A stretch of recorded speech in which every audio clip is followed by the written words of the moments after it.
Hi friends, నమస్తే. నేను మీ Pramila. Welcome to వంట సాగరం. ఫ్రెండ్స్, ఇవాళ మన రెసిపీ వచ్చేసి వాము అన్నం అండి. దీన్ని మార్నింగ్ బ్రేక్ఫాస్ట్ రూపంలో కానీ ఆఫ్టర్నూన్ లంచ్ రూపంలో కానీ తీసుకోవచ్చు అనమాట.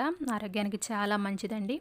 ఎప్పుడైనా కడుపు నొప్పిగా ఉన్నప్పుడు, అజీర్తిగా ఉన్నప్పుడు ఈ వాము అన్నాన్ని తయారు చేసుకొని తినండి. త్వరగా ఆ సమస్య అనేది తగ్గిపోతుందన్నమాట. మరి అంతేకాకుండా ఈ వాము అన్నాన్ని అప్పటికప్పుడు తయారు చేసుకోవచ్చండి. అన్నం ఉంటే జస్ట్ 5 మినిట్స్లో ఇది రెడీ అయిపోతుంది అనమాట. మరి దీన్ని ఏ విధంగా తయారు చేసుకోవాలో ఇప్పుడు ఈ వీడియోలో చూద్దాం. మీరు మన ఛానల్ కొత్తవారైతే కనుక ఛానల్ని సబ్స్క్రైబ్ చేసుకోండి. ఈ రెసిపీ మీకు నచ్చినట్లయితే లైక్ చేసి షేర్ చేయండి.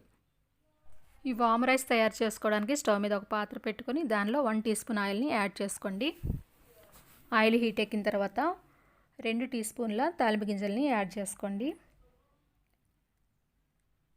అవి కొద్దిగా వేగిన తర్వాత 2 పచ్చిమిర్చిని నిలువుగా చీల్చుకొని ఈ విధంగా యాడ్ చేసుకోండి. అలాగే 3 లేదా 4 ఎండుమిర్చిని కూడా బ్రేక్ చేసుకొని యాడ్ చేసుకోండి.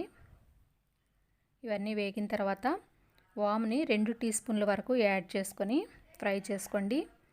వాము వెంటనే వేగిపోతుందండి, అందుకని చివరిలో యాడ్ చేసుకోవాలి. వాము కూడా వేగిన తర్వాత కొద్దిగా కరివేపాకుని యాడ్ చేసుకోండి. తర్వాత 1 కప్పు అన్నాన్ని యాడ్ చేసుకోండి. ఇక్కడ నేను 1 పెద్ద కప్పు అన్నాన్ని తీసుకుంటున్నాను. యాడ్ చేసుకున్న తర్వాత తగినంత సాల్ట్, అలాగే కలర్ కోసం కొద్దిగా పసుపును కూడా యాడ్ చేసుకోండి. ఇప్పుడు రైస్ని బాగా మిక్స్ చేసుకోండి. ఈ విధంగా 4 నుంచి 5 నిమిషాల పాటు రైస్ని స్టవ్ మీద ఫ్రై చేసుకోవాలన్నమాట. తర్వాత స్టవ్ ఆఫ్ చేసుకొని సర్వింగ్ ప్లేట్లోకి ట్రాన్స్ఫర్ చేసుకోవడమేనండి. ఎంతో రుచికరమైన వాము అన్నం రెడీ అయిపోయింది.